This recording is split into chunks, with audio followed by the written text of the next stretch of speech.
Hello guys, welcome back to my YouTube channel. हमारा आज का टॉपिक है मॉलिक्यूलर सेपरॉन्स।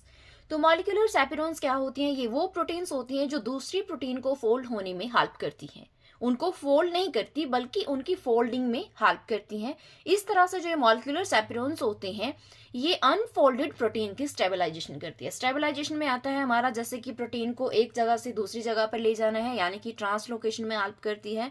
और दूसरा है कि प्रोटीन की डिग्रेडेशन करनी है, कोई भी एबनॉर्मल प्रोटीन बन गई है उसकी डिग्रेडेशन करनी है तो उसमें भी यही प्रोटीन हेल्प करती है। और इसके साथ साथ ये प्रोटीन फोल्डिंग में भी हेल्प करती है। तो इसको समझने के लिए पहले हम जान लेते हैं कि प्रोटीन की फोल्डिंग किस तरह से होती है। आपको पता है कि प्रोटीन की सिंथेसिस जो होती है वो राइबोसोम्स करते हैं। राइबोसोम्स क्या करते हैं? अमाइनो एसिड की एक चेन बना देते हैं जिसको हम बोलते हैं पॉलीपेप्टाइड चेन। तो जो ये पॉलीपेप्टाइड चेन होती है इसमें बहुत सारे अमाइनो एसिड्स होते हैं और हर एक अमाइनो एसिड की डिफरेंट प्रॉपर्टी होती है। जैसे कि मैंने यहाँ पे एग्जांपल ले रखा है, जो ये ग्लाइसिन होता है ये हाइड्रोफोबिक नेचर का होता है, जबकि जो आर्जिनाइन है वो हाइड्रोफिलिक नेचर का होता है। तो इस तरह से कुछ अमाइनो एसिड जो है वो हाइड्रोफोबिक होंगे और कुछ जो अमाइनो एसिड्स है वो हाइड्रोफिलिक नेचर के होंगे। तो इनकी वजह से ही जो एक प्रोटीन है अपना 3D स्ट्रक्चर फॉर्म करती है, क्योंकि जो ये हाइड्रोफोबिक अमाइनो एसिड होंगे ये अंदर की तरफ भागेंगे, ठीक है, क्योंकि इनको पानी से डर लगता है। और जो हाइड्रोफिलिक होंगे वो बाहर की तरफ भागेंगे क्योंकि ये वाटर लविंग होते हैं। तो इस तरह से जो ये प्रोटीन है अपना 3D स्ट्रक्चर फॉर्म करती है।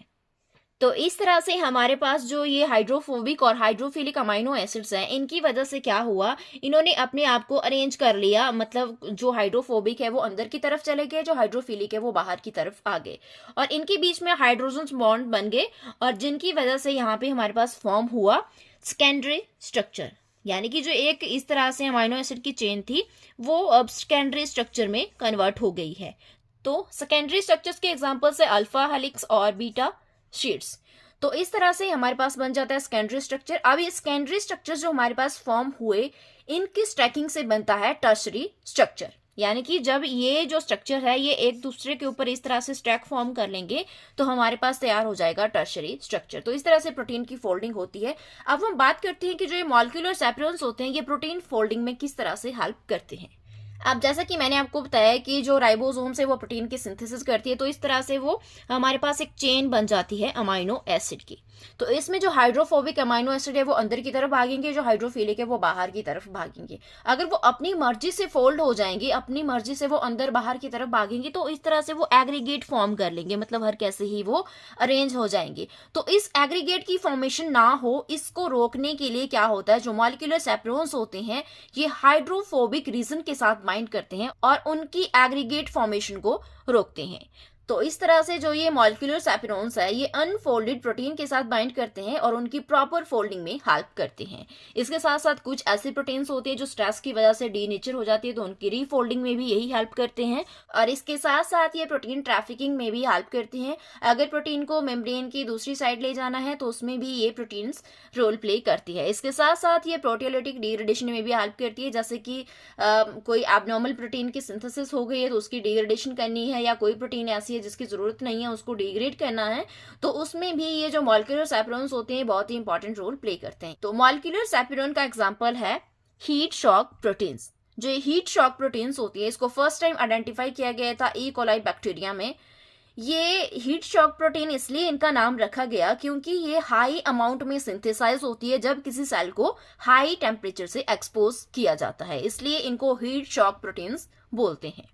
मान लीजिए हमारे पास ये एक सेल है। अब इस सेल को हम स्ट्रेस कंडीशन में रखते हैं। स्ट्रेस कंडीशन जरूरी नहीं है कि हाई टेम्परेचर ही हो सकता है वो हाई कोल्ड टेम्परेचर हो सकता है हाइपोक्सिक कंडीशंस हो, पीएच वेरिएशंस हो, या फिर यूवी रेडिएशन की वजह से जो एक सेल है वो स्ट्रेस कंडीशन में है। तो इस तरह से क्या होगा, जो उसके अंदर प्रोटीन की सिंथेसिस होगी उस टाइम पे उनको हम बोलेंगे हीट शॉक प्रोटीन्स, जो कि प्रोटीन फोल्डिंग में हेल्प करती है और प्रोटीन डिग्रेडेशन में भी हेल्प करती है। तो जो प्रोटीन फोल्डिंग में हेल्प करती है उसका एग्जांपल है सेपेरोन HSP, ठीक है। और जो डिग्रेडेशन में हेल्प करती है उसका नाम है यूबीक्यूटिन। आपने सुना होगा यूबीक्यूटिनेशन, ठीक है। प्रोटीन की डिग्रेडेशन का एक प्रोसेस होता है पोस्ट ट्रांसलेशनल मॉडिफिकेशन, ठीक है। तो उसमें यूबीक्यूटिनेशन होती है। तो यूबीक्यूटिन जो प्रोटीन होती है ये प्रोटीन की डिग्रेडेशन में हेल्प करती है। अब जो ये मॉलिक्यूलर सेपरॉन्स होते हैं इनको दो फैमिलीज में डिवाइड किया गया है। इसमें एक फैमिली है HSP60 और एक है HSP70। इन सबसे पहले हम बात कर लेते हैं HSP70 फैमिली की। जो ये HSP70 फैमिली है, इसके अंदर इसके मेंबर्स आते हैं HSP70, HSC70, HSP40 and GRPE। ठीक है, तो ये इसके एग्जांपल्स है। तो जो ये HSP70 फैमिली की प्रोटीन्स होती हैं, ये फोल्डिंग कैटालिस्ट होते हैं।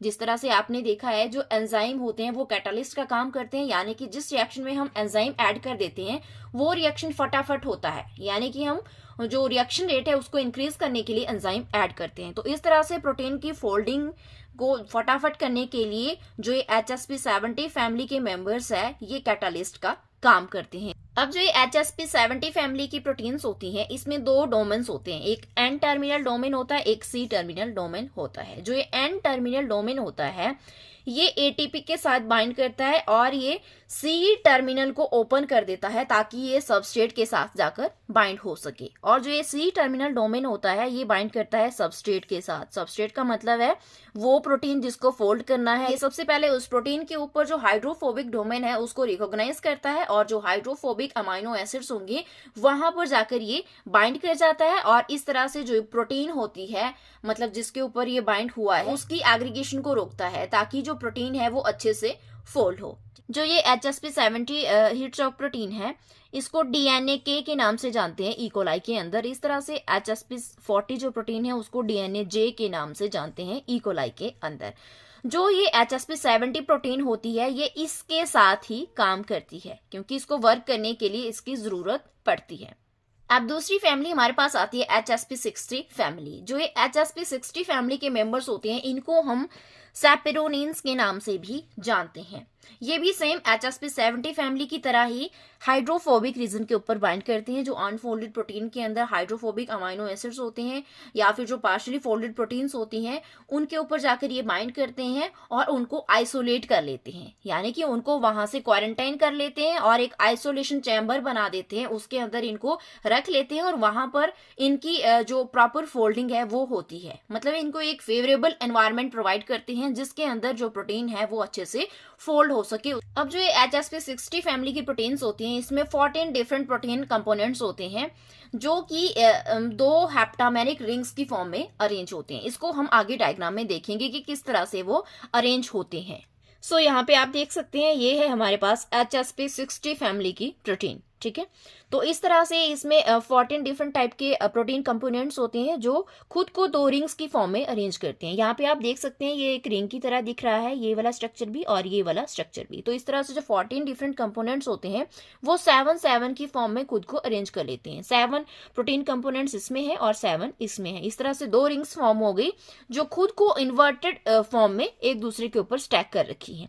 अब इस तरह से यहाँ पे हमारे पास बन जाता है आइसोलेशन चैम्बर। ये क्या करते हैं, जो अनफोल्डेड प्रोटीन होती है उसके साथ जाकर बाइंड करते हैं और उसको आइसोलेट कर लेते हैं। तो इस तरह से इसने प्रोटीन को आइसोलेट कर लिया और प्रोटीन को अपने अंदर ले लिया। ठीक है, अब जो ये HSP60 फैमिली की प्रोटीन है, ये क्या करती है, ये HSP10 एक फैक्टर है जिसके साथ ये काम करती है। तो ये HSP10 जो फैक्टर होता है, ये क्या करता है, ये इस तरह से एक ढक्कन बना देता है। ठीक है, अगर हम यू बैक्टीरिया की बात करें तो उसके अंदर इसको हम बोलते हैं GROES, ग्रोइस। ठीक है, तो इस तरह से ये ढक्कन फॉर्म कर देता है और उस चैम्बर को ये क्लोज कर देता है। अब इसके अंदर क्या होता है, जो प्रोटीन है उसको फेवरेबल एनवायरनमेंट मिल जाता है और वो प्रॉपर तरीके से फोल्ड होती है और फोल्ड होने के बाद वो इस तरह से इस ढक्कन को रिलीज किया जाता है और जो प्रोटीन है वो यहाँ से बाहर रिलीज हो जाती है। तो इस तरह से HSP60 फैमिली की प्रोटीन एक आइसोलेशन चैम्बर बनाती है और उसके अंदर अनफोल्डेड प्रोटीन की प्रॉपरली फोल्डिंग करती है और प्रोटीन फोल्डिंग में अपना रोल प्ले करती है। अब यहाँ पर कुछ और एग्जांपल्स हम यहाँ पे देख लेते हैं, जैसे कि कुछ जो होते हैं वो फोल्डेजेस का काम करते हैं। फोल्डेजेस आपको नाम से पता चल रहा है कि ये प्रोटीन फोल्डिंग को सपोर्ट करते हैं। तो इसका एग्जांपल है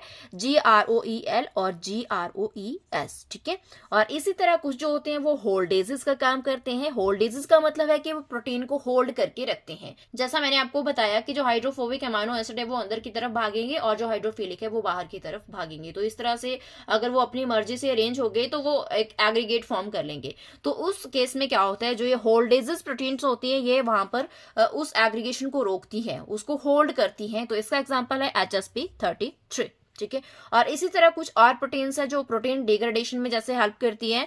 मैंने आपको पीछे भी बताया कि जो यूबिक्विटिन प्रोटीन होती है वो प्रोटीन डिग्रेडेशन में हेल्प करती है। मैंने इसके ऊपर ऑलरेडी एक वीडियो बना रखी है यूबिक्विटिनेशन के ऊपर, अगर आपने वो वीडियो नहीं देखी तो उसका लिंक मैं डिस्क्रिप्शन में प्रोवाइड करवा दूँ।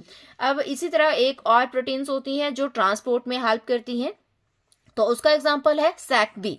जो सैक बी प्रोटीन होती है ये किस तरह से काम करती है, मतलब जिस तरह से हमारे पास एक प्रोटीन बन गई, एक नई प्रोटीन सिंथेसाइज होगी, तो ये इसको इस अनफोल्डेड फॉर्म में ही रखती है और इसी फॉर्म में ये उसको मेम्ब्रेन के दूसरे तरफ ले जाती है। ठीक है, मतलब ये इसको फोल्ड नहीं होने देती, ये इसको उसी फॉर्म में अनफोल्डेड स्टेट में ही मेम्ब्रेन के दूसरी साइड ले जाती है। तो इस तरह से ये ट्रांसपोर्ट में हेल्प करती है।